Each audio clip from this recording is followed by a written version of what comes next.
What's going on, guys? It's Brandon back here again today, and I just realized I'm forgetting something for this video, so I'll be back in just a second. There we go, repping my Florida Panthers garb, because today we're talking about the Florida Panthers. Every year I do a Champions video, and I still got to get back to all the ones from history. I haven't really gotten around to that yet. Once I probably finish this series, I might do all the Champions from up to the point I've been alive, and then we'll see how that goes from there. But the 2023-24 Stanley Cup champion are the Florida Panthers. The first team since there have been 32 teams to be in the East to win the Cup. You had Colorado, you had Vegas, and now you have Florida. The record for the Panthers, 52-24-6, 110 points, and a favorite to be a Stanley Cup champion as the year began. Let's not forget that. 2022, this is the 5th year they make the playoffs in a row, which is a record. 10th out of 30 seasons that they've made the playoffs. It's been a rough history up until the 2020s. 2020, they lose in the qualifying round. 2021, they lose in the first round. 2022, they win the President's Trophy. They lose in the second round. 2023, they go to the final as an underdog and lose in the final. 2024, they've won it all here. Their coach was Paul Maurice. Their captain, Alexander Barkov. They were first in the Atlantic, third in the East, fifth in the league. Goals for, they were 11th at 268. Goals against, second with 200. This team played the team way. Only 200 goals allowed in this day and age is pretty good. First round, they played the Tampa Bay Lightning, their state rival. 4-1 series victory. They win 3-2, 3-2 in overtime, and 5-3. They lose in Tampa 6-3 in Game 4, but they come back and they win 6-1 in Game 5. Tampa was 13th in the league. Boston was the number 7th team in the league in the standings. So you have Florida 5th, Tampa 13th, Boston 7th. They win that series in 6. Second year in a row they face the Bruins, third all time, and they've won them all. They lose 5-1 in Game 1. They win Game 2 6-1, and then go to Boston and win 6-2 and 3-2. So they were down 3-1 in the previous year to Boston. They were now up 3-1 against Boston. Boston wins Game 5 2-1, but they win Game 6 in Boston 2-1. So they take all 3 games in Boston in that series. Against the Rangers in the Eastern Conference Final, they were the number 1 team in the league. They win that series in 6. They win 3-0 in Game 1 before losing 2-1 in overtime and 5-4 in overtime in Games 2 and 3. They could have swept that series, and the Rangers could have also been up 3-1. Because in Game 4, the Panthers win 3-2 in overtime on home ice. They go to New York, they win 3-2, and they come back home to win 2-1 to go to their back-to-back Stanley Cup Finals. Not many teams are able to do that. In recent memory, I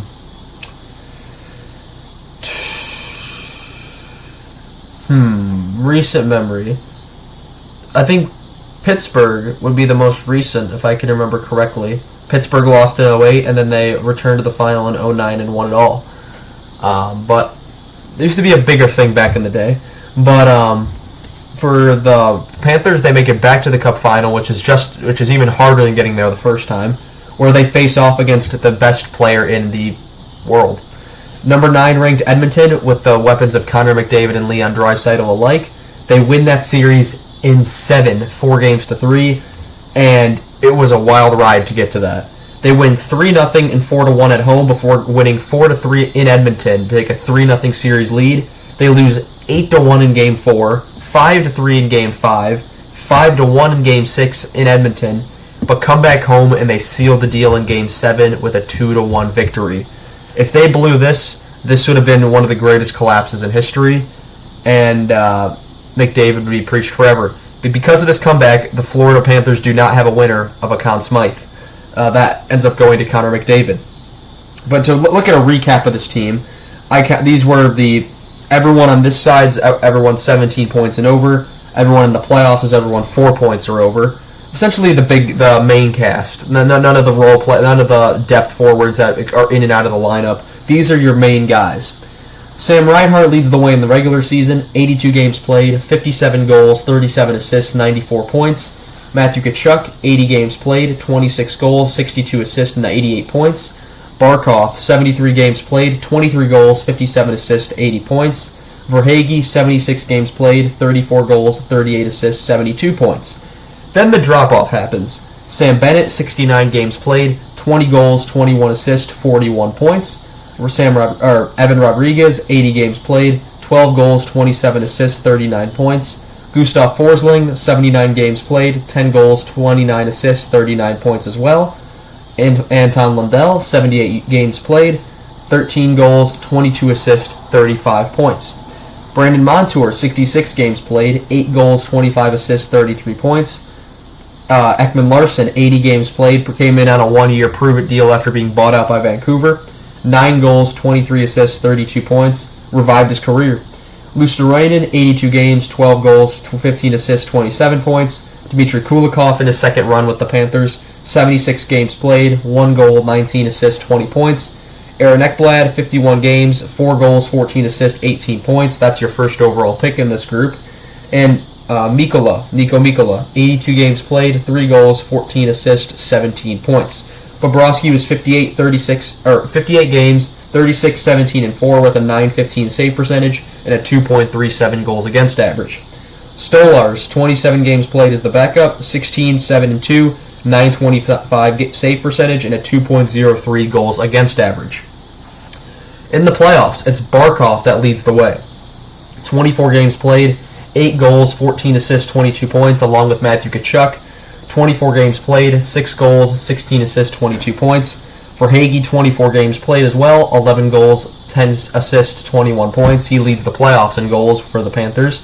Lundell in 24 games had 3 goals, 14 assists, 17 points. He truly broke out in the playoffs, I felt. That's why they signed him to that extension. And I think it's going to be well worth it for what he brings as kind of the second coming of Barkov. Reinhart, 24 games played, 10 goals, 6 assists, 16 points. Scoring really fell off at the later rounds with Reinhart. But he gets the winner in Game 7, I believe.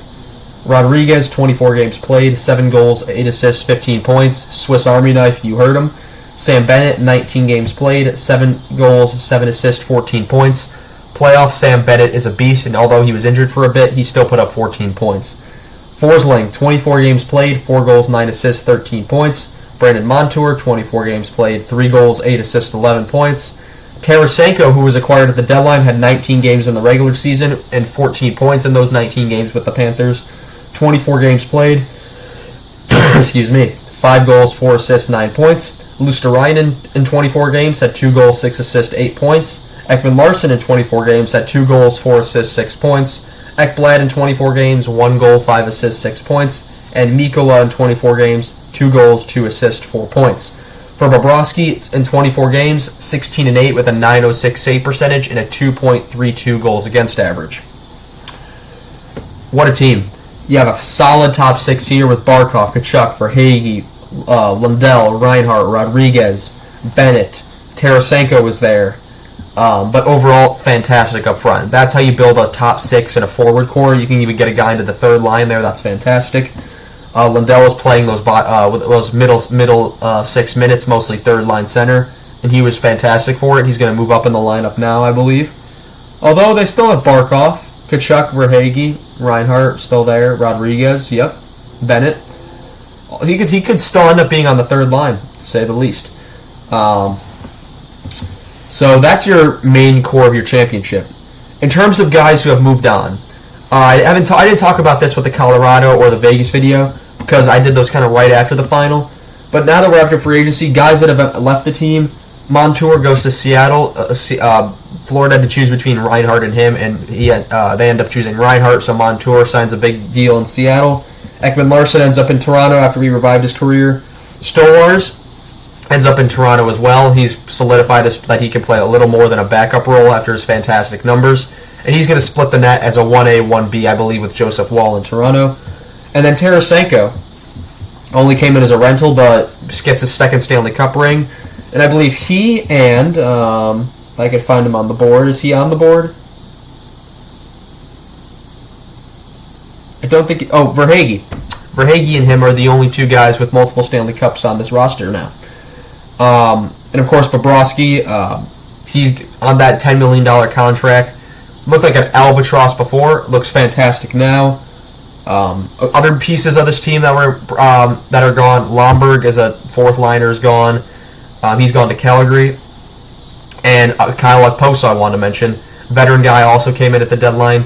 he ends up getting a Stanley Cup ring, and he hasn't signed, and I presume he is going to retire, to say the least. Another thing I didn't do with the 2022 or 2023 videos I wanted to recap on, possible Hall of Famers on this roster. 2024 Florida Panthers, possible Hall of Famers. I say Barkov, Bobrovsky, Tkachuk should all get in, as long as they're... Tkachuk's younger, Barkov has the hardware, and Bobrovsky as well.